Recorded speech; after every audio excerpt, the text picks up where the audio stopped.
कितना मेहनत कइनी रउआ इ गाना के बजावे खातिर। दन दन जे लागे 2018 के बाद 2024 में उ रिकॉर्ड फिर तोड़ देनी।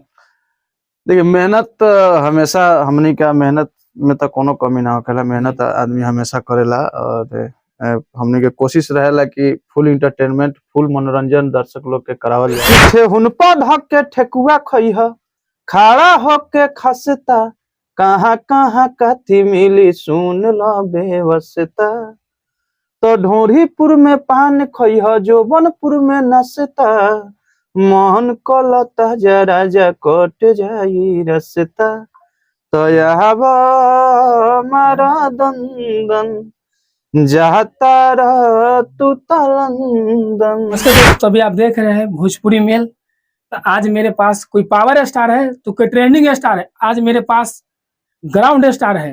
जिसे गंगा जल के बिना कोई पूजा कोई त्योहार शुद्ध नहीं होते। जैसे अवधेश प्रेम यादव जी का गाना बजते हुए कोई शादी डीजे लगन चाहे कोई भी पार्टी फंक्शन में जब तक गाना इनका नहीं बजते हैं जब तक वो शुद्ध नहीं होता। आपको स्वागत है मेल भोजपुरी पे।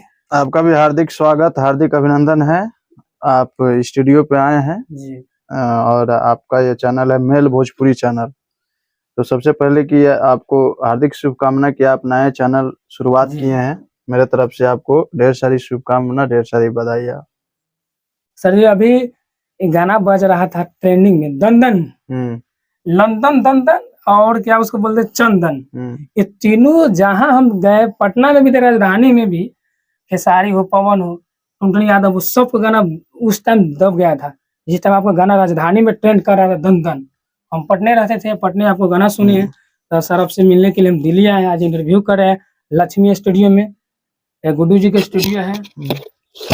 दंदन गाना के बारे में आप क्या कहना चाहते हैं? देखिए गाना तो मतलब अभी एकदम चारों तरफ बज रहा है और ये सब पब्लिक का प्यार आशीर्वाद है। खूब प्यार मिला था चारों तरफ से और हर एक ऑर्केस्ट्रा में मतलब चारों तरफ लगन में ही गाना एकदम तहलका मचैले बताई। सब भोजपुरी दर्शक लोग के प्यार दुलार आशीर्वाद बा और हमेशा प्यार आशीर्वाद दर्शक लोग से मिलत रहेला और हमेशा मिलत रही। कितना मेहनत कइनी रउआ इ गाना के बजावे खातिर। दन दन जे लागे 2018 के बाद 2024 में उ रिकॉर्ड फिर तोड़ देनी। देखिए मेहनत हमेशा हमनी का मेहनत में तो कोनो कमी ना होखेला। मेहनत आदमी हमेशा करेला और हमनी के कोशिश रहेला कि फुल इंटरटेनमेंट फुल मनोरंजन दर्शक लोग के करावल जाओ और दर्शक लोग के फुल इंटरटेनमेंट और मनोरंजन खातिर हमनी मेहनत में कोनो ऐसा कसर ना छोड़ी ना जाए। एकदम लागल रहने से दिन रात शूटिंग से लेके रिकॉर्डिंग से लेके मतलब जहाँ तक ले हाँ एकदम मेहनत में कोनो कमी ना। और हम लोग का काम ही है मेहनत करना बस। जी तो सर सबसे पहले ये गाना गा के गुनगुनाइए लंदन जो दर्शक ही मूड में आ जाए। देखिए गाना बड़ी प्यार आशीर्वाद मिला था और चारों तरफ गाना के एकदम जलवा बा। गाना के भाव रहे हर किठे हुनपा ढक के ठेकुआ खइह खड़ा होके खसता कहाँ कहाँ कथी मिली सुन लो बेवसता। तो ढोरीपुर में पान खइह जोबनपुर में नसता मोहन कलता जरा जा कट जाई रसता।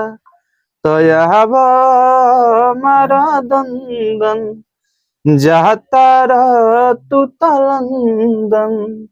हर की चोली बाजार में बोली न बोली ह लहंगा नगर बा बीच में गलियापुर में मलिया सा पास बनोट नीचे में। हाँ गलियापुर में मलिया सा पास बनोट घीचे में। अरे की झूलापुर रसगुल्ला खइह सायापुर संपा परी महलपुर में मिश्री मिली सोट के खइह बाबरी। अरे लालीपुर में घूमे सब छौरी खाली लाबरी जाए के बेरी खाल हई जवानी के मोर राबरी। तो यह मारा दंदन जाता रह तू तलंदन।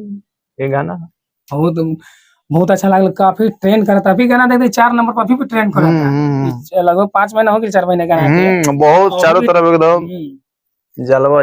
चलिए तो सर सबसे पहले जाते जाते दर्शक को क्या कहना चाहते हैं मेल भोजपुरी चैनल के दर्शक माध्यम लोग के से? ये कहम कि भाई बहुत मेहनत कर रहल बारन और भाई एगो अपन मतलब एकरा के बिजनेस कहल जाओ चाहे अपन रोजी रोजगार कहल जाओ, ये अपन नया चालू कइला ना, तो आप सब भाई के चैनल के सपोर्ट करी। मेल भोजपुरी चैनल बाटे इनकर, और जे तरह आप सब हमनी सभी कलाकार के प्यार दुलार आशीर्वाद देवेनी, वही तरह भाई के भी अपन प्यार स्नेह दे के आगे बढ़ाई और इनका चैनल के एकदम बम बम कर दी। मेल भोजपुरी चैनल बा यूट्यूब पर जाइए और सर्च करिए, सब्सक्राइब लाइक शेयर कमेंट करिए और ढेर सारा प्यार आशीर्वाद दी। सर